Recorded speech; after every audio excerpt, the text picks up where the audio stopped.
योगी जी महाराज की जय। गुरु हरि प्रमुख स्वामी महाराज की जय।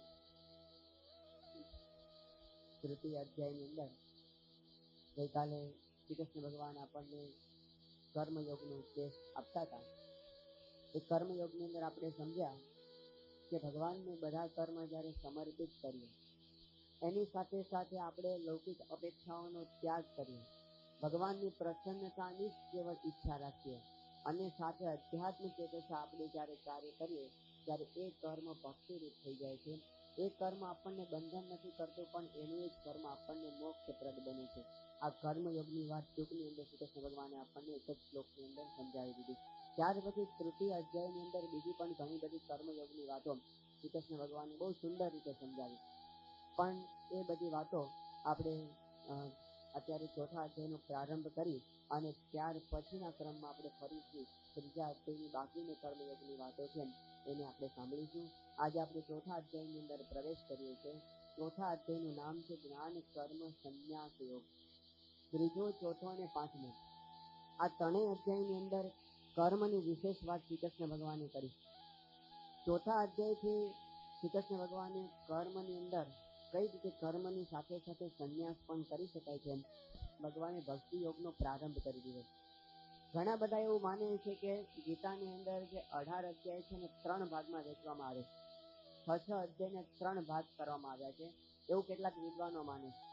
અને ઉપનિષદનું જે મહાન વાક્ય છે તત્ ત્વમ અસી, તે તું છે, આ વાત આપણને ઉપનિષદની અંદર સમજાવવામાં આવી છે. એટલે કે આપણા બધાની અંદર ભગવાન વિરાજમાન છે એવો એનો અર્થ થાય છે. તત્ એટલે ભગવાન, ત્વમ એટલે તોયનો અર્થ લેવાનો છે તારી અંદર, અને ભગવાન વિરાજમાન છે અસી. આ 3 વસ્તુ આપણને ઉપનિષદ સમજાવે છે. તો વિદ્વાનો એવી વાત કરે છે કે તત્, ત્વમ અને અસી એ 3 શબ્દની સાથે ગીતાના 6 અધ્યાયના જોડકા જોડાયેલા છે.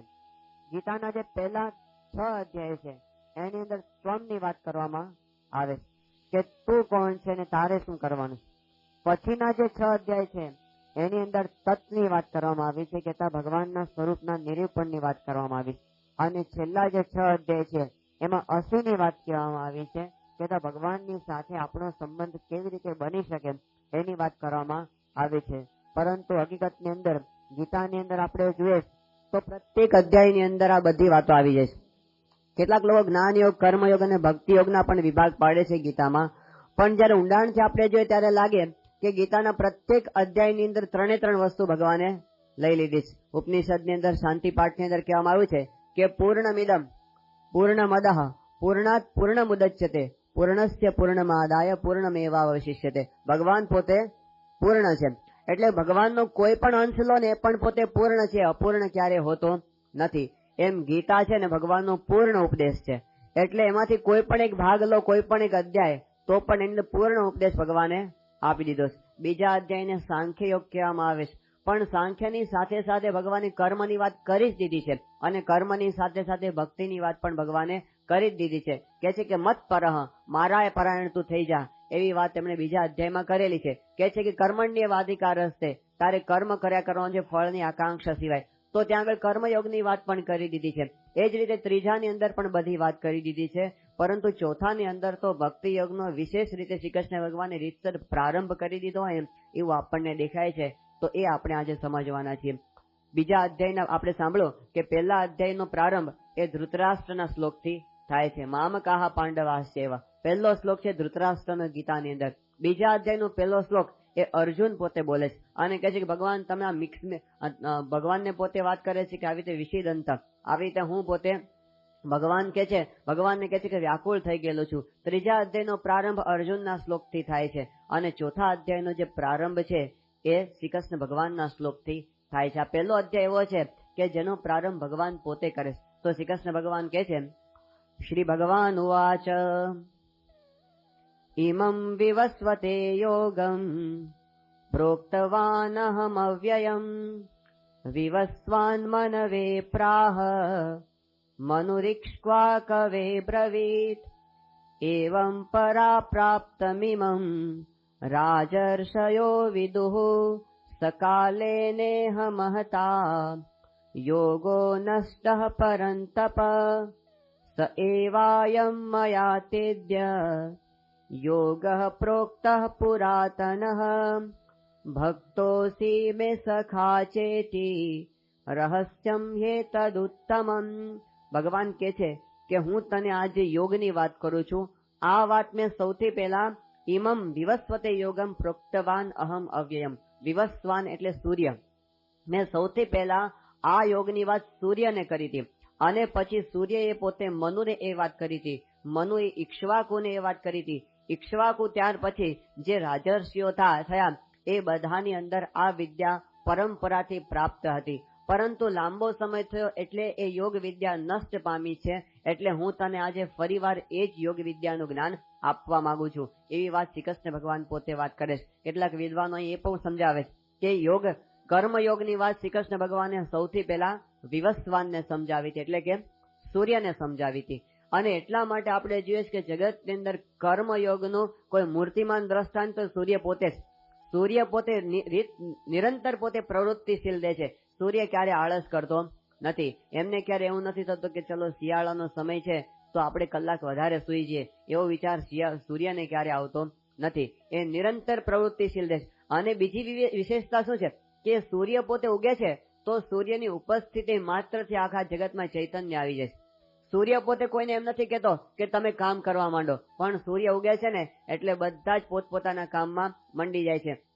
પશુ પક્ષી માત્ર પોતે પોતાના માળામાંથી ઉડી અને કલરવ કરવા માંડે છે. માણસો પોતે જાગી જાય છે. બાળકો પોતે સ્કૂલે જવા માટે તૈયાર થવા માંડે છે. વેપારીઓ પોતાના ધંધામાં લાગી જાય છે અને ખેડૂતો ખેતરોમાં જવા માંડે છે. ગોવાળીઓ પોતાના પશુને ચરાવવા માટે જવા માંડે છે, સૂર્યની ઉપસ્થિતિ માત્રથી. તો આવા જે કર્મયોગી પુરુષ હોય છે ને એની ઉપસ્થિતિ માત્રથી એ હજારોને પોતે ચૈતન્યવાન બનાવી શકે છે. 1985ની સાલમાં રાયપુરથી રામકૃષ્ણ મિશનના બહુ મહાન સંત આત્માનંદ સ્વામી પોતે આપણે ત્યાં પધારેલા. એમણે આખો ઉત્સવ જોયો અને પછી ઉત્સવ જોયા પછી પ્રમુખ સ્વામી મહારાજના દર્શન કર્યા ને એ વખતે પોતે એક જ વસ્તુ બોલેલા કે સો સાયલેન્ટ. સ્વામીશ્રી પોતે અત્યંત શાંત છે અને છતાં પણ હજારોને પોતે પ્રવૃત્તિશીલ બનાવી શકે છે. આનું નામ કે કર્મયોગી પુરુષ. એની ઉપસ્થિતિ માત્રથી હજારો લોકો પોતે પ્રવૃત્તિશીલ રહે. કોઈને એમની ઉપસ્થિતિમાં આળસ કરવાની ઈચ્છા થાય નહીં. તો એનું નામ કહેવાય વિવસ્વાન. તો સૂર્ય પોતે આવી રીતે કર્મયોગી છે. એની વાત કેટલાક વિદ્વાનો આ ચોથા અધ્યાયના આધારે કરે છે. પણ પછી ભગવાન જે સમજાવવા માંગે છે એ વાત વિશિષ્ટ છે. ભગવાન કહે છે અર્જુનને કે હું તને આ વાત કહું છું. શા માટે કહે છે ભગવાન કે સ એવ અયમ મયા તેદ્ય યોગ યુક્ત પ્રોક્ત પુરાતન. હું તને પુરાતન યોગ હું તને કહેવા માંગુ છું. અને તને શું કામ કહેવા માંગુ છું? તો શ્રી કૃષ્ણ ભગવાન કહે છે કે ભક્તોસી મેં સખા ચેતી. તું મારો ભક્ત છે અને તું મારો સખા છે. એટલા માટે હું તને આ ઉત્તમ યોગની વાત કહેવા માંગુ છું. અર્જુનના જીવનની સૌથી મોટી કોઈ સાર્થકતા હોય ને તો એ આ છે કે શ્રી કૃષ્ણ ભગવાન એને મિત્ર માને છે. ભગવાન એને પોતાનો સખા માને છે અર્જુનને. અને એટલે અર્જુનનું જીવન છે ને ધન્ય છે કે જેને પોતે વેદની શ્રુતિઓ ખોળે છે એવા પરમાત્મા એ અર્જુનના મિત્ર થઈને પધાર્યા છે. એ અર્જુનના જીવનની સૌથી મોટી ધન્યતા. અર્જુન પોતે ભગવાનને મિત્ર માને છે. અર્જુન ભગવાનને સમર્પિત થઈ ગયો. જેમ આપણે મિત્રને બધી વાત ખુલ્લા દિલે કરી શકીએ ને એમ અર્જુને શ્રી કૃષ્ણ ભગવાનની પાસે ક્યારેય કોઈ વાત છાની રાખી નથી. પોતાના જીવનની તમામ વાત એમણે શ્રી કૃષ્ણ ભગવાનની પાસે પોતાનું હૃદય ખોલી નાખ્યું છે. એમને આપણે જાણીએ છીએ કે જયારે દ્રૌપદીના લગ્ન થયા 5 પાંડવોની સાથે એ વખતે કુંતા માતાએ તો કહી દીધું કે તમે બધા જે વસ્તુ લાવ્યા હોય સરખા ભાગે વેચી લો. તો 5 પતિઓની સાથે દ્રૌપદીના વિવાહ થયા. પણ ત્યાર પછી ત્યાં આગળ નારદજી આવીને એમને સમજાવ્યું કે તમે 5 પતિ છો અને એક જ પત્ની છે. એટલે ભવિષ્યમાં પણ તમારી અંદર દ્રૌપદી માટે ક્યારેય ઝઘડો ન થાય એ માટે તમે કંઈક વ્યવસ્થા વિચારી લો. એ વખતે બધાએ કીધું તમે જ વ્યવસ્થા આપો. અને પછી એમને વ્યવસ્થા આપી કે એવું છે કે તમારે 5 પતિઓને વર્ષના 5 સરખા ભાગ પાડી દેવાના અને એટલો સમયથી દ્રૌપદી તમારી સાથે રહે. પણ શરત એટલી છે કે કોઈ પણ એક પતિની સાથે દ્રૌપદી હોય એ વખતે બીજા ભાઈએ પ્રવેશ કરવાનો નહીં. અને જો પોતે પ્રવેશ એ વખતે રૂમની અંદર પોતે કરે તો એમને એ વખતે 12 વર્ષના વનવાસની અંદર જવાનું. આવી બધા ભાઈઓ વચ્ચે શરત થઈ ગઈ. અને ત્યાર પછી તો બધા ભાઈઓ એ પ્રમાણે સંપીને રહેતા હતા. પણ એક વખત એવું બન્યું કે દ્રૌપદી પોતે યુધિષ્ઠિરના કક્ષની અંદર હતા અને એ વખતે અચાનક રાજ્યની ઉપર કેટલાક લૂંટારુઓ પોતે હુમલો કર્યો અને એ લોકોએ પેલા ખેડૂતો હતા ગોવાળિયાઓ એના ઢોર પોતે ચોરીને લઈ જવા માંડ્યા. પેલા ગોવાળિયાઓ હતા એ પોતે ફરિયાદ કરવા માટે અર્જુનની પાસે આવ્યા કે પેલા લૂંટારુઓ છે એ અમારા ઢોર ચાકીને લઈ જાય છે. અર્જુને એ વખતે જોયું કે મારે હવે આને બચાવવા માટે જવું પડશે, મારી ફરજ છે. પણ બધા ભાઈઓના જે શસ્ત્રો હતા ને યુધિષ્ઠિર પોતાના કક્ષમાં રાખતા હતા, કારણ કે આ તો બધા એવા શૂરવીર હતા ને કે જો શસ્ત્રો આપી રાખે ને તો હાલતા હાલતા કોકને મારી નાખે. એટલે છે ને કે બહુ શસ્ત્રો બધાને આપી રાખવાની, એટલે પોતાના કક્ષમાં રાખે કે જરૂર પડે ને ત્યારે જ એ શસ્ત્ર લેવા માટે જવાનું. હવે બધા શસ્ત્રો યુધિષ્ઠિરના કક્ષની અંદર હતા અને જો લેવા માટે જાય તો નિયમનો ભંગ થાય અને નિયમનો ભંગ થાય તો અર્જુનને 12 વર્ષ સુધી વનવાસની અંદર જવું પડે. હવે આ તો ધર્મ સંકટ એ વખતે અર્જુનની ઉપર આવી ગયું. તો એ વખતે અર્જુનની ઉપર એવું ધર્મ સંકટ આવી ગયું કે જો પોતે કક્ષની અંદર જાય તો નિયમનો ભંગ થાય અને જો ત્યાં આગળ ન જાય તો પોતાનો ધર્મ હતો ક્ષત્રિયનો ધર્મ કે ગાય અને બ્રાહ્મણની રક્ષા કરવી, તો આવા સમયે કરવું શું? અર્જુને એ વખતે કીધું કે ભલે મારે વનવાસ થાય તો ભલે થાય, પણ હું મારા ધર્મમાંથી ચલિત નહીં થાવ. અને એને યુધિષ્ઠિરના કક્ષમાં પ્રવેશ કર્યો શસ્ત્રો લેવા માટે અને લઈને પછી ત્યાં ગયો અને બધા પેલા ચોર હતા એને મારીને ભગાડી મૂક્યા અને પેલા ગાયના પેલા ધણ હતું આખું ગાયોનું એ બધું પાછું વાળી દીધું. પણ ત્યાર પછી યુધિષ્ઠિરની પાસે અર્જુન ગયો અને અર્જુને જઈને યુધિષ્ઠિરને પ્રણામ કરીને કીધું કે તમે હવે મને રજા આપો. યુધિષ્ઠિર શાના માટે રજા? એમણે કીધું કે આપણા નિયમનો મેં ભંગ કર્યો છે એટલા માટે 12 વર્ષ માટે મને વનવાસની અંદર જવાની રજા આપો. યુધિષ્ઠિરને સમજાવવા પ્રયત્ન કર્યો કે આમાં તો ધર્મ સંકટ હતું અને આની અંદર તારો કઈ વાંક હતો નહીં અને તારે પ્રવેશવું પડે એવું જ હતું અને મોટા ભાઈની સાથે જયારે પત્ની હોય એ વખતે પ્રવેશ કરવો તો એ વખતે તો કે એને બાજ ન કહેવાય, એ તો એની અંદર તું તો બાળક જેવો કહે મારી આગળ. પણ અર્જુન છે ને એમણે કીધું કે તમે ગમે એવી વાત કરશો પણ મારું મન માનતું નથી, મેં નિયમનો ભંગ કર્યો છે એટલે મારે જવું જોઈએ. એટલે પછી યુધિષ્ઠિર રજા આપે છે ને અને અર્જુન પોતે વનવાસની અંદર જાય છે. હવે વનવાસની સાથે એક શરત એવી હોય છે કે જે ભાઈને વનની અંદર જવાનું થાય 12 વર્ષ સુધી વનમાં તો રહેવાનું પણ સાથે બ્રહ્મચર્ય વ્રતનું પાલન કરવાનું. આ અર્જુનનું વ્રત છે. અર્જુન બધા તીર્થ સ્થાનોમાં ફરે છે અને ફરતા ફરતા પોતે પ્રયાગની અંદર જાય છે અને એ વખતે પ્રયાગની અંદર પોતે ડૂબકી મારે છે અને ડૂબકી મારતા વેત પોતે જેવા બહાર નીકળે છે ને ત્યાં આગળ અચાનક એક હોડી એની પાસે આવે છે અને હોડી એક કન્યા પોતે ચલાવતી આવે છે. અર્જુન હજી કઈ વિચાર કરે ને એ પેલી કન્યાને હોડીમાં નાખી દે ઉચકીને અને હોડી હલાવવા જ માંડે. અર્જુનને ખબર પડતી નથી મારી હોડી ક્યાં જાય છે અને પછી અચાનક થોડી સમય પછી એક નગરીની અંદર એ લોકો પ્રવેશ કરે. એ વખતે પેલી જે કન્યા હતી એ અર્જુનને હાથ પકડીને પોતાના મહેલમાં લઈ જાય અને કહે છે કે હું નાગ કન્યા છું અને અમારું આ રાજ્ય છે અને મારું નામ ઉલુપી છે. એમણે કીધું કે તારી સાથે મારે લગ્ન કરવા. અર્જુને વાત કરી કે હું તો અત્યારે આ રીતે વ્રતથી બદ્ધ થયેલો છું અને અત્યારે મારા સંકલ્પ પ્રમાણે મારે તો બ્રહ્મચર્યનું પાલન કરવાનું છે. એ વખતે પેલી ઉલુપી હતી ને એ કે મને પણ તારા વ્રતની ખબર છે પણ કે હવે તારી અંદર મને બહુ સ્નેહ થઈ ગયો છે. તો અર્જુન કે તો તું જ કઈક ઉપાય બતાવ, શું કરું? ઉલુપી કે તારો જે નિયમ છે ને એ તો ખાલી દ્રૌપદી પૂરતો જ સમજવાનો, બીજા સાથે નહીં. એટલે અર્જુને કીધું સારું. એને પણ પછી એમની સાથે લગ્ન કર્યા. ત્યાર પછી બીજે થોડા દિવસ પછી ત્યાંથી અર્જુન નીકળી જાય. તો અર્જુને પહેલા તો પોતાના વ્રતનો ભંગ રીતસર કર્યો જ છે, ભલે એને સસ્તું સમાધાન મેળવી લીધું પણ ત્યાંથી પછી પોતે નીકળી ગયો આગળ અને એમ કરતા કરતા આગળ પોતે જાય છે હિમાલયની તરફ. એ વખતે મણિપુરની અંદર પોતે પ્રવેશ કરે છે. મણિપુર રાજ્યની અંદર ત્યાં આગળ ચિત્રવાહન નામનો રાજા એ રાજ્ય કરતો હતો અને ચિત્રવાહનની પુત્રી ત્યાં આગળ હતી ચિત્રાંગદા. અર્જુન એને જોયે છે અને પાછો મોહ પામી જાય છે અને અર્જુન સીધો ચિત્રવાહન પાસે પહોંચે છે અને કહે છે કે મને તમારી કન્યા સાથે લગ્ન કરવા દો. ત્યારે એના પિતાએ કીધું કે અમારે ત્યાં તો એવું છે કે અમારે રાજ્યમાં જે પહેલું સંતાન હોય એ જ પોતે રાજ્ય કરે. તો આ ચિત્રાંગદા છે એ તો રાજ્ય આ નગરની અંદર પોતે રાજ્ય કરશે ભવિષ્યમાં. અર્જુન કે કઈ વાંધો નહીં, એમાં શું છે? તો કે કઈ વાંધો નહીં પણ તમે એની સાથે લગ્ન કરો, એને સંતાન ન થાય ત્યાં સુધી તમારે રહેવું પડશે. અર્જુન કે ભલે અને પોતે ત્યાં મણિપુરની અંદર રહે છે અને ચિત્રાંગદા થકીને બબ્રુ વાહનનો જન્મ થાય છે. આ એમનું બીજું લગ્ન છે વનવાસ દરમિયાન. ત્યાર પછી પોતે ફરે છે,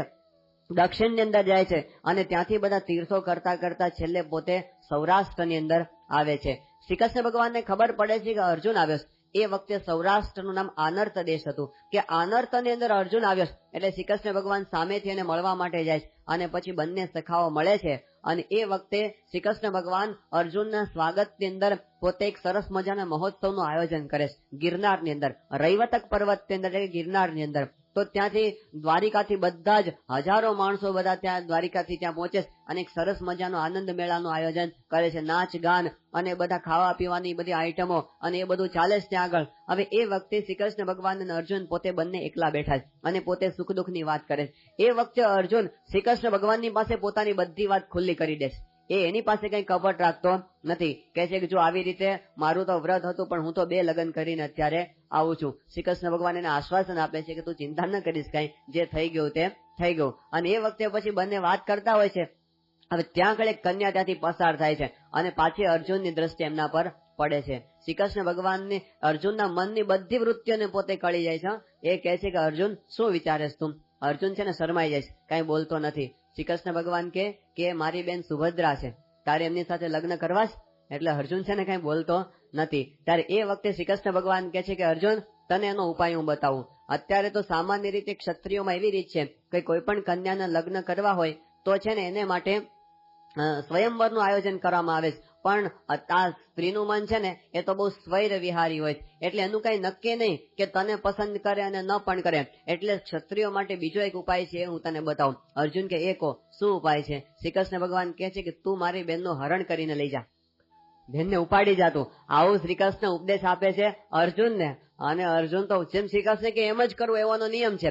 એટલે એમને તો પછી જયારે દ્વારિકાથી બધા પાછા આવતા હતા અંગરક્ષકો સાથે બધા, અને એ વખતે એમને બરાબર હુમલો કર્યો અને બધા અંગરક્ષકોને એક બાજુ હરાવી અને દ્રૌપદીનું હરણ કરી અને અર્જુન પોતે ભાગ્યો. અને એ ભાગ્યો ને આ બાજુ હાહાકાર થઈ ગયો. બધા જ પેલા અંગરક્ષકો હતા દોડતા દોડતા દ્વારિકાની અંદર આવ્યા અને ત્યાં રાજસભાની અંદર એમણે વાત કરી કે આવી રીતે અર્જુન તો સુભદ્રાનું હરણ કરી ગયો. અને સભાપાલે એ વખતે યુદ્ધના નગારા વગાડ્યા અને બધા જ વૃષ્ણિ વીરો હતા ને, બધા યદુકુળના બધા વીરો, એ બધા શૂરવીરો ભેગા થઈ ગયા અને બધા બડાઈ નાખવા માંડ્યા કે અર્જુનને હમણાં પતાવી દે. શું સમજાય છે એના મનની અંદર? આપણું આવું અપમાન કરીને જતો રહ્યો. અને બધા એ વખતે હો હા થઈ ગઈ. એ વખતે બલભદ્ર ત્યાં આગળ હતા, એ ગુસ્સે થઈ ગયા. એમને કીધું તમે બધા શાંત રહો, હમણાં આ બધા તમે ગુસ્સો કરો છો પણ તમે જુઓ શ્રી કૃષ્ણ શાંત બેઠો છે. જ્યાં સુધી કૃષ્ણ પોતાનો અભિપ્રાય ન આપે ત્યાં સુધી કંઈ કરવું મને ઉચિત લાગતું નથી. પેલા કૃષ્ણને પૂછો. અને પછી બધા શાંત થયા. તો બલભદ્ર એ વખતે કહે છે કૃષ્ણને કે કૃષ્ણ તું કેમ હજી શાંત બેઠો છે?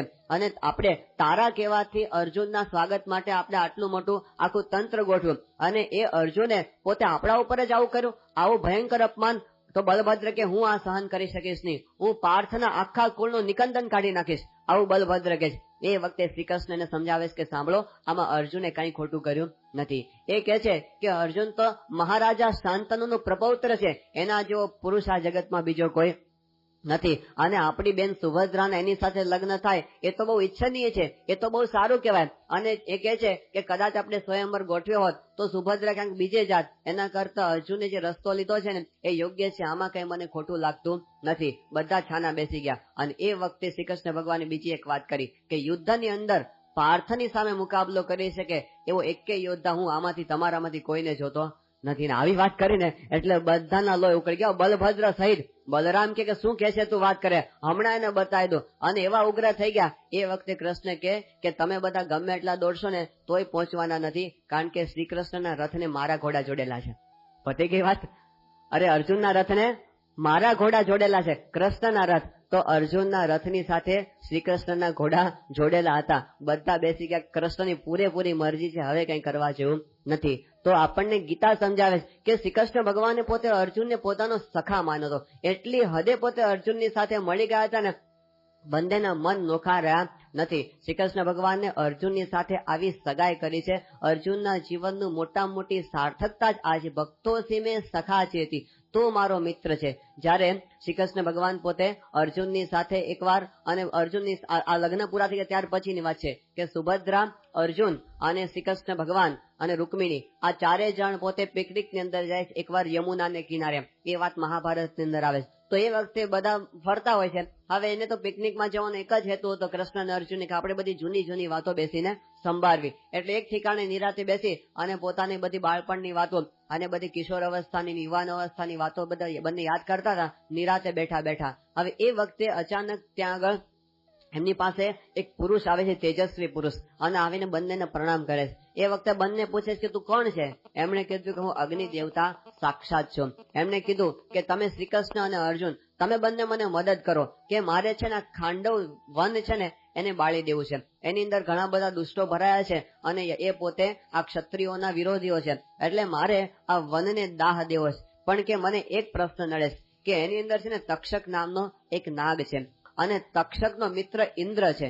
એટલે હું જ્યારે આ વન બાળવા માટે જાઉં છું ને ત્યારે તક્ષકની મદદ કરવા માટે ઇન્દ્ર પોતે દોડી આવે છે, એટલે મારું કઈ ચાલતું નથી. તમે બંને મને મદદ કરો તો હું આ યુદ્ધની અંદર જીતી જાઉં. શ્રી કૃષ્ણ અને અર્જુને કીધું કે અમે અમારી મદદ કરશું, પણ તારે અમને હથિયારો અને સાધનો આપવા પડે. એટલે અગ્નિએ પોતે બધા સાધનો લઈ આવ્યા, વરુણ પાસેથી, કુબર પાસેથી રથ લઈ આવ્યા. અર્જુનને ગાંડીવ એ વખતે પ્રાપ્ત થયું. શ્રી કૃષ્ણ ભગવાનને સુદર્શન પણ એ વખતે પ્રાપ્ત થયું. આ બધી વાત મહાભારતની અંદર આવે છે. અને ત્યાર પછી યુદ્ધ શરૂ થયું અને એની અંદર તો ઇન્દ્ર પોતે આવ્યા, પણ અર્જુન ને શ્રી કૃષ્ણ ભેગા થયા હતા એટલે કોઈ એમને જીતી શક્યો નહીં અને આખા ખાંડવનો દાહ એ લોકોએ દઈ દીધો, આખા વનને બાળી દીધું. ત્યાર પછી અગ્નિ છે ને બહુ પ્રસન્ન થયો અને પછી એમને પ્રસન્ન થઈને કીધું કે તમારા બંને પર હું રાજી છું, માગો તમારે શું જોઈએ છે?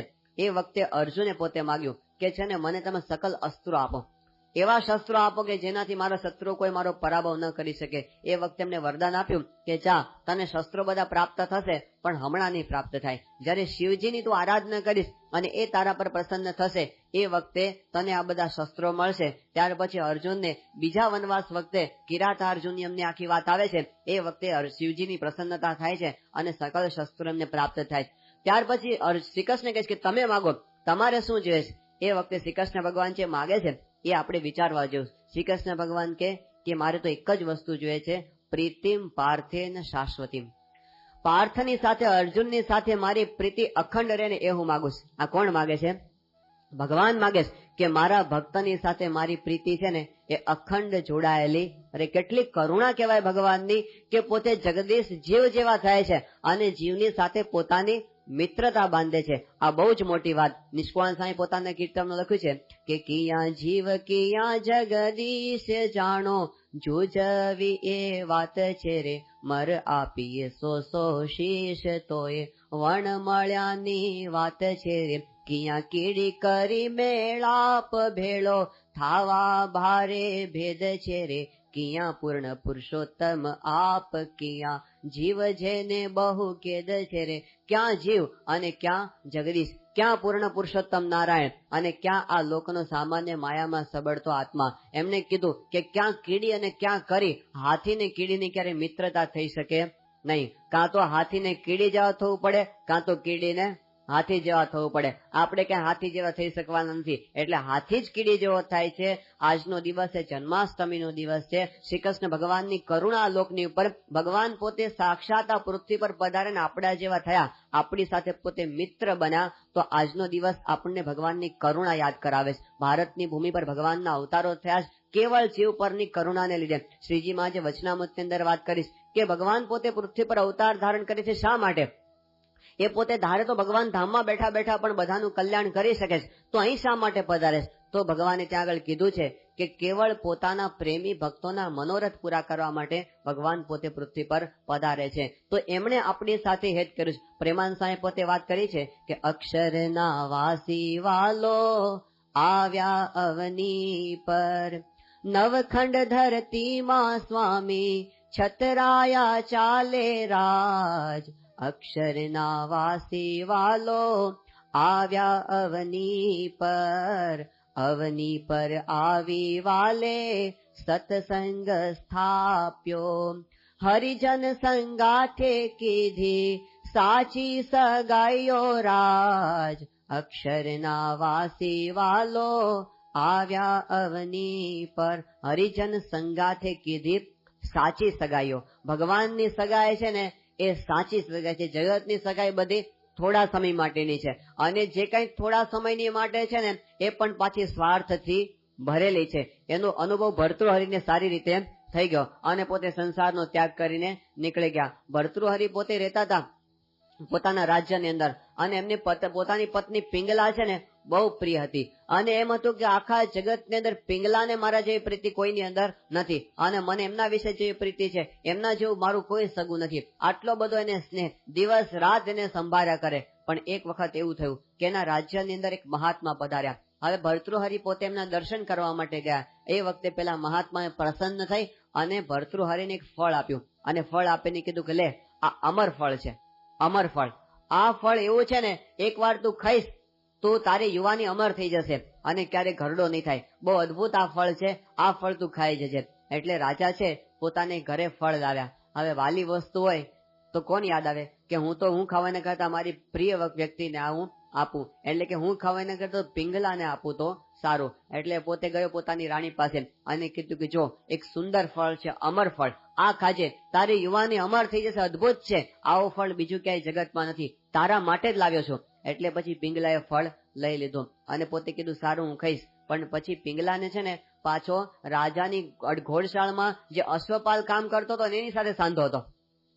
એટલે એને થયું કે હું આ ખાવ એના કરતા તો અશ્વપાલને આપું તો સારું. એટલે અશ્વપાલને એકાંતમાં બોલાવ્યો અને પછી કીધું કે જો આ હું એક ફળ લાવીશું, અમર ફળ છે, અદભુત છે, અને આ તું ખાઈશ તારી યુવાની અમર થઈ જશે, તું ખાજે, ખાસ તારા માટે જ લાવીશું. એટલે પેલા અશ્વપાલે છે ને એ ફળ લઈ લીધું અને પોતાની ઘરે લઈ ગયો. પણ પછી અશ્વપાલને છે ને ગામની એક ગણિકા હતી એની સાથે સાંધો હતો. એટલે એ લઈ અને ત્યાં ગયો ગણિકાની પાસે રાત્રે, અને એને કીધું કે જો તારા માટે એક ફળ લાવ્યો છું, અમર ફળ છે, અદભુત છે, તું ખાજે, તારી યુવાની અમર થઈ જશે. એ ગણિકાને પોતે ફળ આપ્યું અને એને કીધું તારા માટે લાવીશ. એટલે ગણિકાએ ફળ લઈ લીધું અને આ પાછો આવ્યો. હવે ગણિકાને થયું કે હું તો એક અધમ સ્ત્રી છું, કદાચ આ ખાઈશ તો પણ મને શું ફાયદો થવાનો છે, આવું અદભુત ફળ એ તો રાજાને ખવડાવવું છે, જો રાજા ખાય ને તો આખા વિશ્વનું કલ્યાણ થાય. એટલે પછી એને ભર્તૃહરિને બોલાવ્યા અને ભર્તૃહરિ ગયા. એટલે એને કીધું કે તમારા માટે એક ફળ મારી પાસે આવ્યું છે, અમર ફળ છે, અદભુત છે, અને તમારી યુવાની ક્યારે જશે નહીં, આ ખાઈ જાવ તમે. એટલે પેલા રાજા હાથમાં લીધું અને હાથમાં ફળ લઈ અને સીધા ગયા મહાત્માની પાસે અને કે ત્યાં જઈને કે આવા ફળનું આખું ઝાડ છે, કેટલા ફળ છે આવા આ જગતમાં? તો પેલા મહાત્મા કે આખા જગતમાં એક જ છે અને મેં તને જ આપીશ, તારા સિવાય કોઈને આપ્યું નથી. તો કે મારી પાસે પાછું ફરી ફરીને આવ્યું કેવી રીતે? એટલે પછી ગણિકાની પાસે ગયા અને કીધું બોલ કોને આપ્યું, બોલ, નહીતર હમણાં માથું ઉડાડું. એટલે એમણે કીધું કે મને તો અશ્વપાલને આપીશ. અશ્વપાલને પકડ્યો, કોને આપ્યું છે? એ કે પિંગલાએ. અને ચેનલ પકડાઈ ગઈ, આખી રિવર્સ ચેનલ, કે આવ્યું તો ને આવી રીતે ફરી ફરીને ફળ આવ્યું. અને એ વખતે એમને પોતાને વૈરાગ્ય થઈ ગયો અને ભર્તૃહરિ કહે છે કે યામ ચિંતયામિ સતતમ મયી સા વિરક્તા, હું સતત જેનું ચિંતન કરું છું એને તો મારી અંદર સ્નેહ જ નથી, એનો તો બીજે સ્નેહ છે. યામ ચિંતયામિ સતતમ મયી સા વિરક્તા સાપ્યન્ય મિચ્છતે જનમ સ જનોન્ય સક્તા, એ બીજાને ઈચ્છે છે અને બીજો ત્રીજાને ઈચ્છે છે. એમને કીધું અસ્મત કૃતે છે પરિસૃષ્ટિ કાચિદન્યા, કે મારી અંદર પાછું બીજી કોઈ સ્ત્રીને સ્નેહ છે. એમને કીધું કે આ જગતને ધિક્કાર છે. ધિક્તામ, તામ એટલે પિંગલાને ધિક્કાર છે. ધિક્તમ કે પેલા અશ્વપાલને પણ ધિક્કાર છે. ધિક મદનમ, આ કામને પણ ધિક્કાર છે. ઇમામ એટલે ગણિકાને પણ ધિક્કાર છે. મામ, મને પણ ધિક્કાર છે. ધિક્તામ ચ તમ ચ મદનમ ચ ઇમામ ચ મામ ચ, બધાને ધિક્કાર છે અને પોતે સંસારનો ત્યાગ કરી અને નીકળી ગયા. તો જગતના પ્રેમ છે ને આવા છે, ઇન્દ્રિયજન્ય પ્રેમ છે. એ બધા પ્રેમની અંદર ઊંડાણ હોતું નથી, પણ ભગવાનનો પ્રેમ છે ને પ્રીતિમ પાર્થેન શાશ્વતીમ, એ ભક્તની સાથે ભગવાન જે સ્નેહ કરે છે ને એ સ્નેહ ક્યારેય તૂટતો નથી. આ શરીરના સંબંધી સાથે બીજા બધા સ્નેહ તૂટી જાય, પણ એ આત્માની સાથે જે ભગવાનનો સ્નેહ છે એ ક્યારેય તૂટતો નથી. તો એ સ્નેહની વાત આપણને અહીં સમજવા મળે કે ભક્તોસી મેં સખા ચેતી, તું મારો ભક્ત છે, તું મારો સખા છે. તો એવો જે સ્નેહ થાય ને એ સ્નેહ એ શાશ્વત છે. તો એવા સ્નેહની સાથે આપણે કૃતાર્થપણાનો અનુભવ કરવાનો છે. આવા સ્નેહથી ભક્ત પોતે કૃતાર્થ થઈ જાય કે ભગવાન મને પ્રેમ કરે છે, હવે મારે જગતમાં બીજી કોઈ વસ્તુની અપેક્ષા નથી. કે જેના માર્ગને વેદની શ્રુતિઓ ખોળે છે એ મને સ્નેહ કરે છે. ભગવાન પોતે પૃથ્વી પર અવતાર ધારણ કરી અને આવી રીતે સ્નેહ કરે છે. યશોદા માતાને શ્રી કૃષ્ણ ભગવાને પોતાનો સ્નેહ આપ્યો, એની પ્રેમરૂપી દોરીથી પોતે બંધાઈ ગયા યશોદા માતાની. ગોપીઓને એમણે પ્રેમ આપ્યો, અપાર પ્રેમ શ્રી કૃષ્ણ ભગવાને પોતે આપ્યો. અર્જુનને એમણે પોતે પ્રેમ આપ્યો, સુદામાને એમણે પોતે પ્રેમ આપ્યો, ઉદ્ધવને એમણે પ્રેમ આપ્યો, અને એમણે પોતાના સંબંધમાં જે કોઈ આવ્યા બધાનું કલ્યાણ કર્યું. તો ભગવાન પોતે પ્રેમ આપે છે, એ આપવા માટે આ જગતની અંદર આવ્યા છે. પણ આપણે એમના પ્રેમના અધિકારી થઈએ તો એ પ્રેમની આપણને પ્રાપ્તિ થાય. ભગવાન તો પોતે પ્રેમ આપે જ છે, એ પાત્ર કુપાત્ર જોતા નથી. અર્જુન તો સાવ જીવ દશાની અંદર આપણે જોયું કે અર્જુન કેવો છે કે એને તો જગતમાં વિશ્વમાં ખેંચાઈ જાય છે, આસક્ત થઈ જાય છે.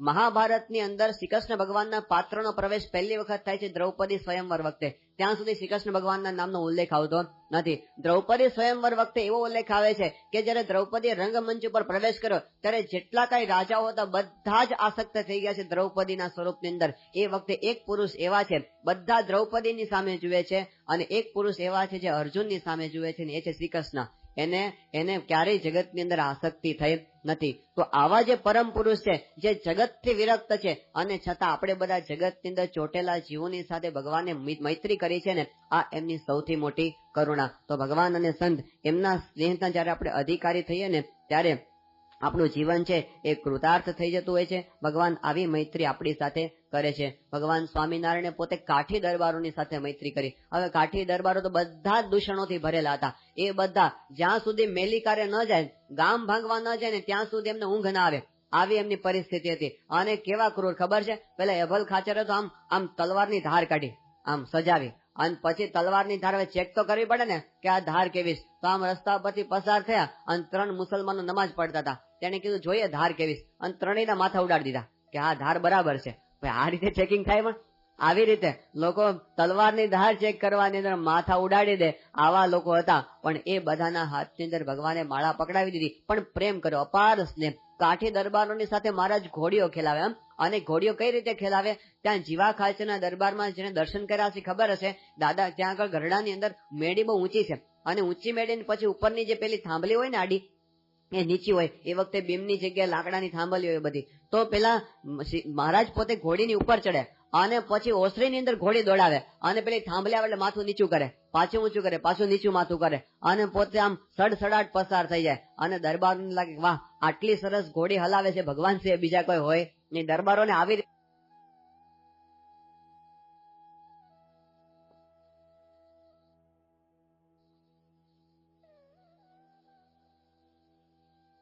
પોતે કાઠી દરબારોને હેત કર્યું, લાડુબા ને ચીવબા જેવાને હેત કર્યું. મહારાજ પોતે ત્યાં દાદા ખચ્ચરના દરબારની અંદર પેલા પાંચુબા હતા. હવે પાંચુબાની સાથે મહારાજ પોતે છાશ વલોવવા માટે બેસી જાય. પરમહંસોએ પોતે કીર્તનને લખી નાખ્યું કે ખટ દર્શનમાં ખોળ્યા ન લાદે, નરહરિ નેત્રા તાણે. છઠ દર્શન જેમના માર્ગને ખોળે છે એ ભગવાન પોતે નેત્રા તાણવા માટે બેસી ગયા છે. તો આવો સ્નેહ એમને કરેલો છે. પરમહંસોને કર્યો, ભક્તોને કર્યો. સામાન્ય ભક્તોને રતો બસ્યો હતો, અડધો ગાંડા જેવો, એના અડધા ક્રુદ્ધ નહીં, અને બધા એની ઉડાવે, પણ શ્રીજીમાં જ રતા બસ્યાને પ્રેમ કરે. એના ખભા પર હાથ મૂકીને મહારાજ ચાલે.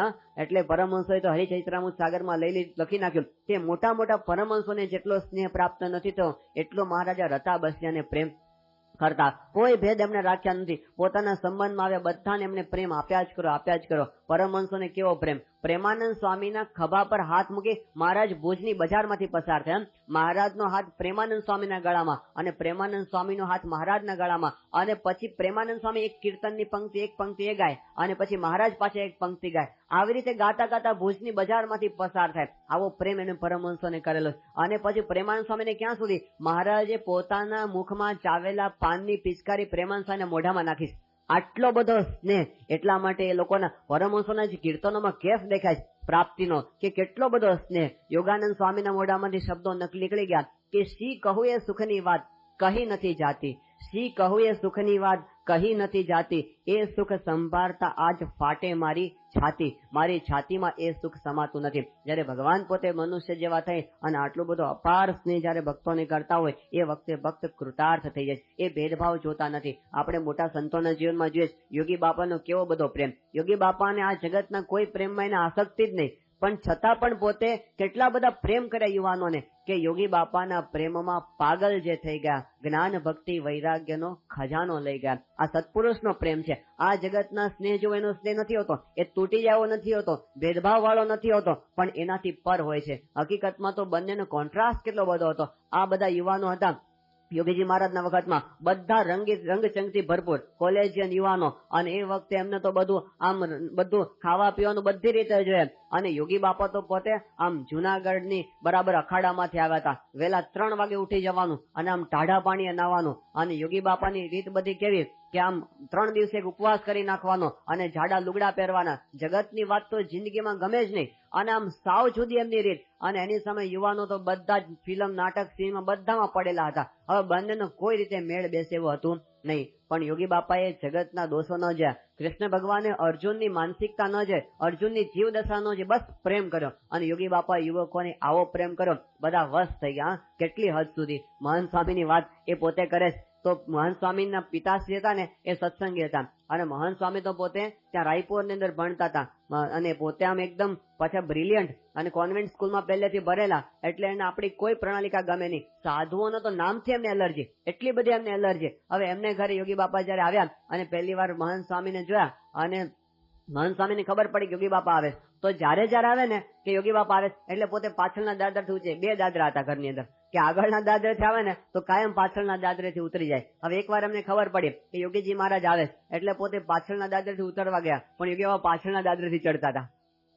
હવે શું કરવું? હવે તો કઈ છટકાય હતું નહીં. યોગી બાપાએ હાથ પકડ્યો, હારો ગુરુ ઉપર જઈએ આપણે, એમ કરીને ઉપર લઈ ગયા. અને પછી શું કે આમ બેઠા બેઠા કે હવે કોઈક જો આમ કઈક ચાન્સ મળે તો ભાગ્ય અહીંથી. ત્યાં પેલો ઠાકોરજી મૂક્યા હતા ને, અને ઠાકોરજી સ્વામીશ્રી અત્યારે પણ ઠાકોરજી સાથે એનો મુગટ હતો, તો પેલી દિવાલમાંથી કાંકરીઓ ખરી હોય ને લઈને ઠાકોરજીના મુગટની ઉપર મારે, આમ એટલા માટે કે હું તોફાન કરું તો કોક મને કાઢી મૂકે તો મને અહીંથી જવા મળે, આવો જ એમને હતું. પણ તોય યોગીજી મહારાજે કઈ કીધું નહીં, બધું જોયા કર્યું. અને પછી તો આમ યોગીજી મહારાજ નજીક બોલાવ્યા અને કીધું હાલો ગુરુ કંઠી પહેરાવીએ. અને કંઠી પહેરાવી યોગીજી મહારાજ જેવી કંઠી પહેરાવીને એમના દેખતા જ તોડી નાખી, એની સામે જ રીતસર તોડી નાખી. યોગીજી મહારાજ કઈ ના બોલા, હસવા માંડ્યા. અને ત્યાર પછી આરતીનો વારો આવ્યો. આમ આરતી થઈ ને ઠાકોરજીની, પછી આમ આરતી આપણે ફેરવે ને તો મહંત સ્વામી પાસે આરતી ને ફૂંક મારીને ઠારી જ નાખી, આરતી જ ઠારી નાખી.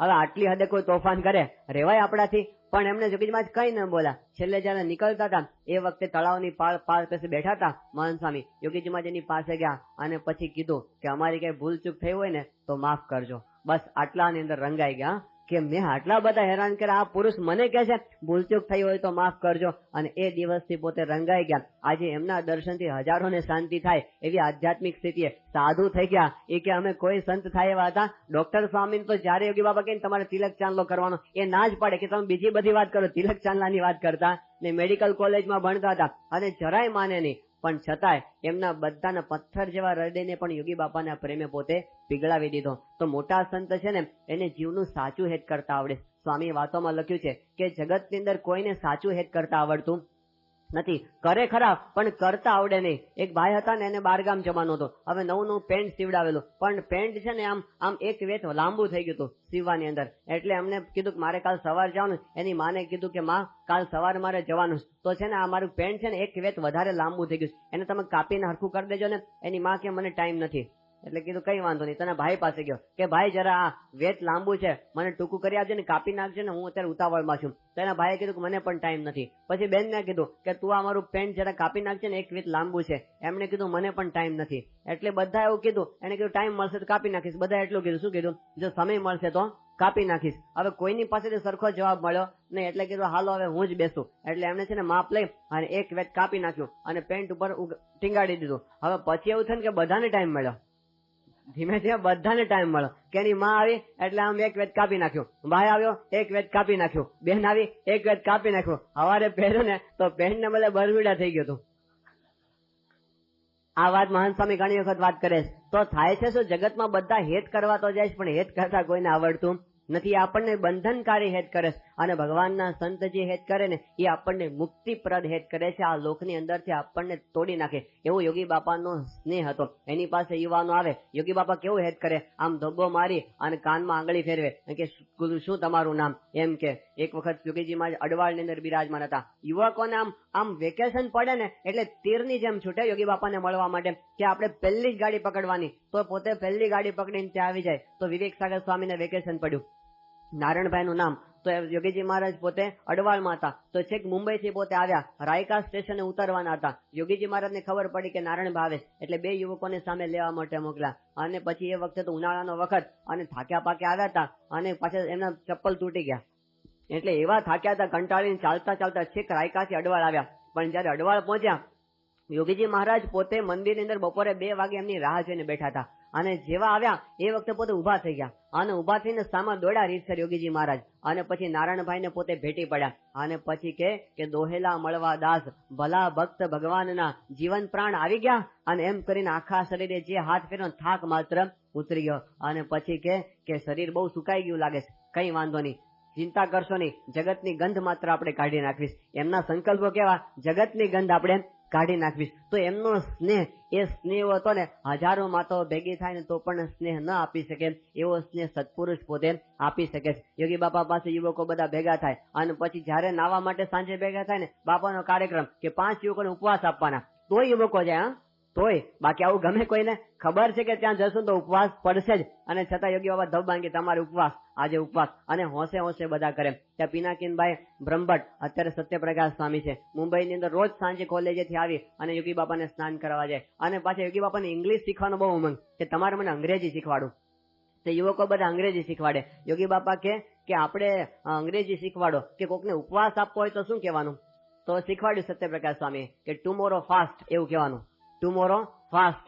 એટલે એમણે તો બરાબર યોગી બાપાએ આમ નાયા ત્યાં સુધી ગોખ્યા કર્યું, ટુમોરો ફાસ્ટ, ટુમોરો ફાસ્ટ. અને પછી આમ જેવા આમ તૈયાર થયા એટલે પછી બરાબર આવડી ગયો ને, એટલે સત્યપ્રકાશ સ્વામીને પિનાકીનભાઈ નજીક લાવી અને ધબ્બો મારીને કે ટુમોરો ફાસ્ટ, કે બહુ ભારે કરી મેચ શીખવાડ્યું મહારાજ પર આવ્યું. એટલે એમને કીધું સ્વામી હવે છે ને તમે એમ બોલો ટુમોરો બ્રેકફાસ્ટ, એવું તમે બોલો.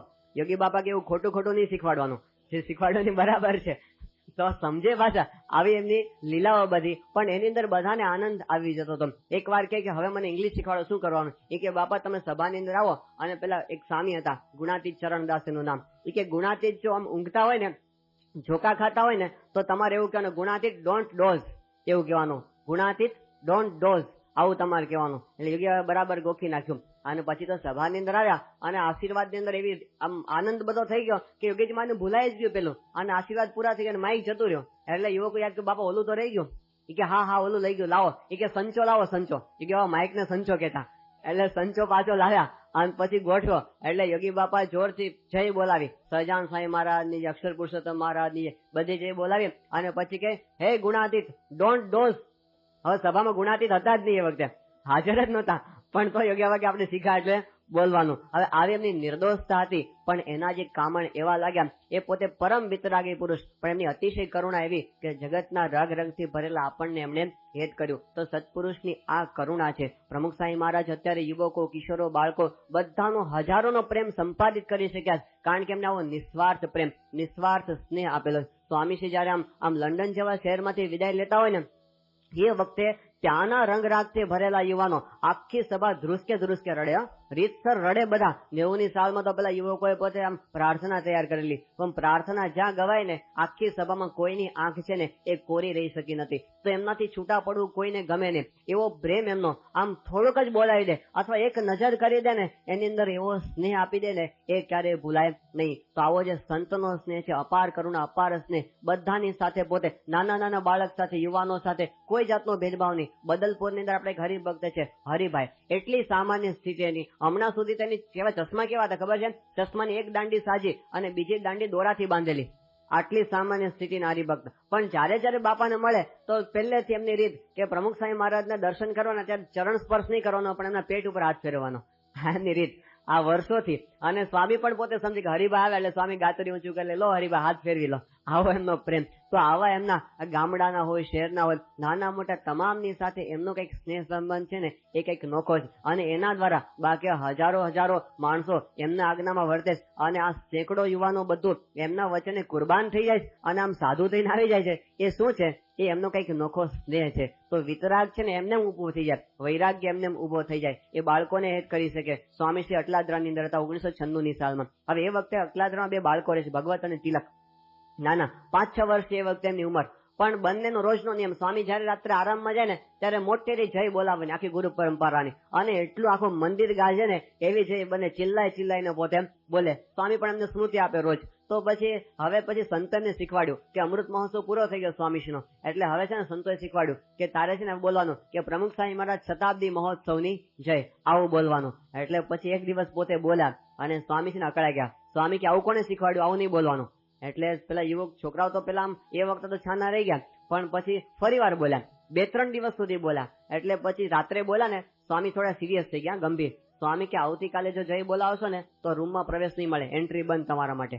એટલે પેલા છોકરા એ વખતે સ્તબ્ધ થઈ ગયા. પણ બીજે દિવસે સાંજે જયારે સભામાંથી સ્વામી આમ જતા હતા લિફ્ટમાં જવા માટે, છોકરાઓ તો પાછા ભૂલી ગયા બધું, એ તો પાછું ભૂલી ગયા. એટલે પાછી એમણે તો જય બોલાવી દીધી. હા, આમ અને જેવી જય બોલાવીને સ્વામી આકરા થઈ ગયા. સ્વામી કહે આજ દંડ બંનેને આજ સભામાં રૂમમાં પ્રવેશ મળશે નહીં. સંતોને કે તમારે કોઈ આવું એને શીખવવાનું નહીં, ખોટી જય બોલાવ્યા કરો છો, પછી પ્રણાલિકાઓ બધી ચાલે. અને પેલે કહે કે હવે તમે 5 દંડવત કરી લો ઠાકોરજીને, જાઓ આ તમારો દંડ આજનો. એટલે દંડવત કરી દીધા અને સ્વામી રૂમમાં ગયા.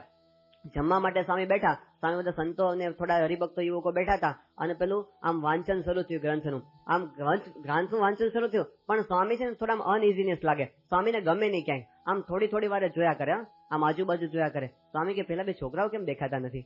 તો કે સ્વામી તમે તો દંડ કર્યો છે ને એમને કે નહીં આવવાનું આજે રૂમની અંદર.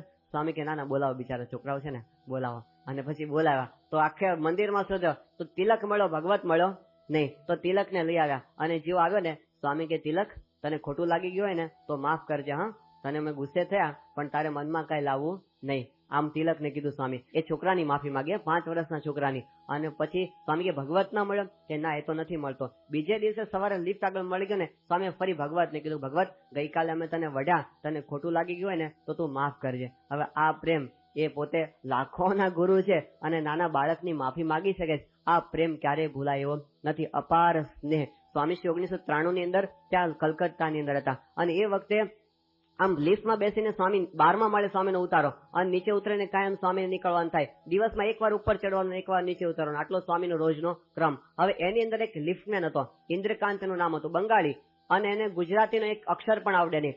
પણ એને પ્રમુખ સ્વામીનો સંબંધ કેટલો ખબર છે કે સ્વામી પોતે લિફ્ટમાં જતા હોય ને ત્યારે પગે લાગે અને સ્વામી એના ઉપર હાથ મૂકે.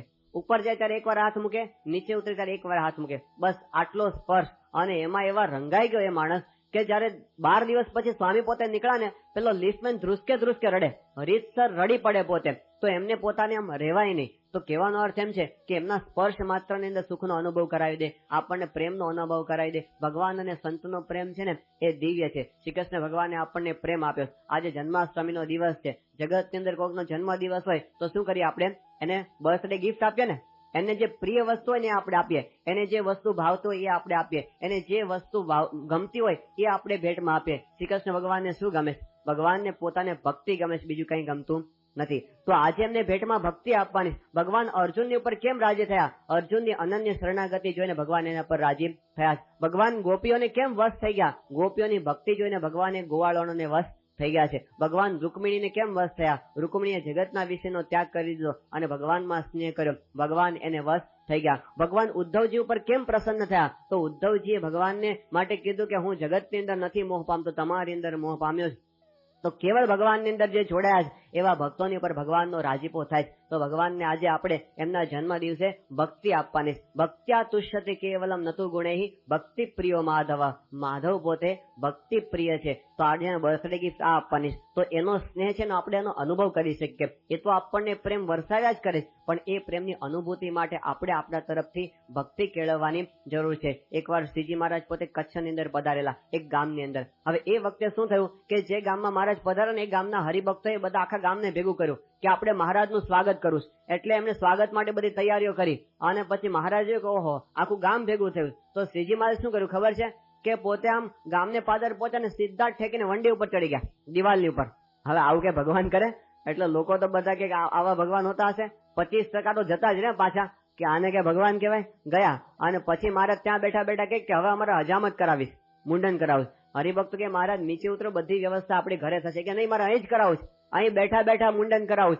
તે બધા હજામત ને લઈ આવ્યા, હજામને, અને ત્યાં ઉપર ચડાવીને વાળંદ પાસે એનું બધું મુંડન કરાવ્યું. અને પછી મહારાજ કે હવે અમને ભૂખ લાગે છે, અમારે ખાવું છે.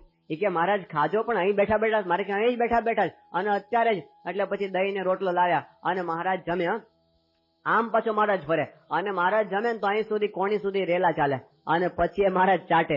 અને આવું જોયું ને એટલે 25-30% જે ખરા હરિભક્તો હતા ને એ વધ્યા, બાકી બધા જ ગયા કે આ તો ગાંડા જેવું કોક લાગે, આને લોકો પાગલ છે, ભગવાન કહેવાય. બધા જ જતા રહ્યા અને બધા ગયા. પછી મહારાજ પોતે નીચે ઉતરા. મહારાજ કે ચાલો હવે સભા આપણે કરીએ. અને મહારાજ સભા કરી અને અંદર અદભુત મહારાજે ઉપદેશની જ્ઞાનની વાતો કરી. એ વખતે હરિભક્તે કીધું મહારાજ આ બધું તમારે પહેલા કરવાનું હતું, અમે બધાને ભેગા કર્યા હતા અને તમે એ વખતે કઈ કર્યું ને અત્યારે આટલી સરસ વાતો કરી. મહારાજ કે કે મારે તમારું જ કામ હતું, એ બધાનું કાંઈ કામ હતું નહીં. મારે તમે જે ભક્તો છો ને ખરા, એનું મારે કામ હતું. ભગવાનને ભક્ત્યા તુષ્યતે કેવલમ. જો ભક્તિ ન હોય એવા ગમે એટલા બુદ્ધિશાળી હોય ને, એનું ભગવાનને કામ નથી. તો ભગવાન પોતે ભક્તિથી વશ થઈ જાય છે. એવી ભક્તિ આપણે એમને આપીએ એમ તો એમના પ્રેમની આપણને અનુભૂતિ થઈ શકે છે. તો હવે દિવ્ય સ્નેહનો અનુભવ કરાવતા શ્રી કૃષ્ણ ભગવાન અર્જુન કહે છે, ભક્તો સિને સખા છે. આ એમની પ્રેમ ગંગા છે, ગીતાનો ઉપદેશ. તો આપણે પણ એ પ્રેમ ગંગામાં સ્નાન કરી શકીએ. આજ એમના જન્મ દિવસે ભગવાનના ચરણોમાં પ્રાર્થના. સહજાનંદ સ્વામી મહારાજની જય. આવી વધુ કથા સાંભળવા શ્રવણમાલા ચેનલને સબસ્ક્રાઇબ કરો.